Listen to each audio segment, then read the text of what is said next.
नमस्कार साथियों, GS point में आप सभी का स्वागत है। आज के इस क्लास में हम लोग फिजिकल क्वांटिटी के बारे में पढ़ने वाले हैं। सबसे पहले जानते हैं फिजिकल क्वांटिटी क्या होता है। फिजिकल क्वांटिटी वो क्वांटिटी होता है जिसे मापा जा सकता है, यानी जिन राशियों को माप सकते हैं उसे भौतिक राशि कहते हैं।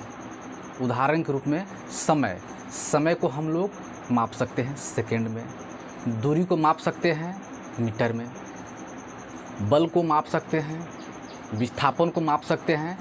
तो इन राशियों को भौतिक राशि कहते हैं। जिन राशि को मापा जा सकता है, मापन किए जाने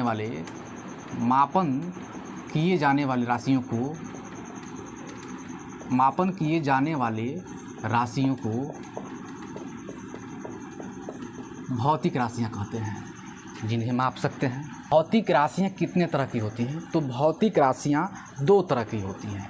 एक होती हैं अदिश राशियाँ और दूसरी होती हैं सदिश राशियाँ। तो अदिश राशियाँ किसे कहते हैं?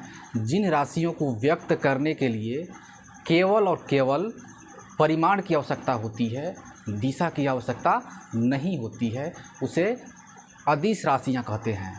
देखिए उदाहरण के द्वारा, यहाँ लंबाई, अगर किसी वस्तु की लंबाई मापनी है तो हम ये नहीं कह सकते हैं कि उत्तर दिशा में इस वस्तु की लंबाई 5 मीटर, मान लीजिए कोई वस्तु है, ये नहीं कह सकते उत्तर दिशा में लेकर मापेंगे तो 5 मीटर होगा और दक्षिण दिशा में मापेंगे तो 2 मीटर होगा। ऐसी कोई स्थितियां नहीं होती हैं। इसलिए लंबाई क्या है? एक अदिश राशि है। अदिश राशि मतलब जिसमें केवल और केवल परिमाण की आवश्यकता होती है, परिमाण के अलावा दिशा की ज़रूरत नहीं पड़ती है। तो द्रव्यमान हो गया, समय हो गया, ताप हो गया, कार्य, ऊर्जा, शक्ति, दूरी, चाल, आयतन, घनत्व, ये सभी अदिश राशियों के उदाहरण है। आगे देखते हैं, अगला हम पढ़ेंगे सदिश राशियाँ किन्हें कहते हैं। सदिश राशियाँ वे राशियाँ हैं जिनको व्यक्त करने के लिए परिमाण के साथ साथ दिशा की भी ज़रूरत होती है, उन्हें सदिश राशि कहते हैं।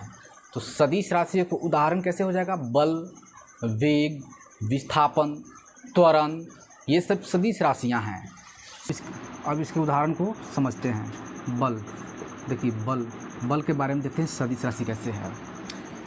कोई वस्तु, अगर m द्रव्यमान की कोई वस्तु है, इस वस्तु पर एक बल लग रहा है जिसका मान है 5 न्यूटन का बल। किस दिशा में लग रहा है? तो यह बल ईस्ट डायरेक्शन में लग रहा है, ईस्ट की ओर धक्का दे रहा है।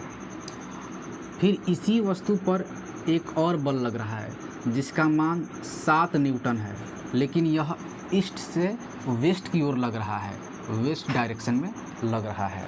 यहाँ पर क्या होगा? डायरेक्शन मायने रख रहा है, क्योंकि देखिए 7 न्यूटन यहाँ पर है और 5 न्यूटन यहाँ पर है। तो प्रभावी जो होगा 2 न्यूटन बल बचेगा, जो कि इसको वेस्ट की ओर धक्का देगा, वेस्ट की ओर आने लगेगा। ये वस्तु अब वेस्ट की ओर आने लगेगा 2 न्यूटन के फोर्स से। 2 न्यूटन के फोर्स से किस डायरेक्शन में फोर्स लगा? 2 न्यूटन का जो बल है किस डायरेक्शन में लगा? तो वो वेस्ट डायरेक्शन में लगा। इसका मतलब हम देख रहे हैं कि बल को दिखाने के लिए परिमाण के साथ साथ उसकी दिशा की ज़रूरत लग रही है। मतलब बल क्या है? बल एक सदिश राशि है। यदि वीडियो अच्छा लग रहा हो तो इसे ज़्यादा से ज़्यादा शेयर करें, लाइक करें और हमारे चैनल जीएस पॉइंट को सब्सक्राइब भी जरूर कर लें। Thank you for watching.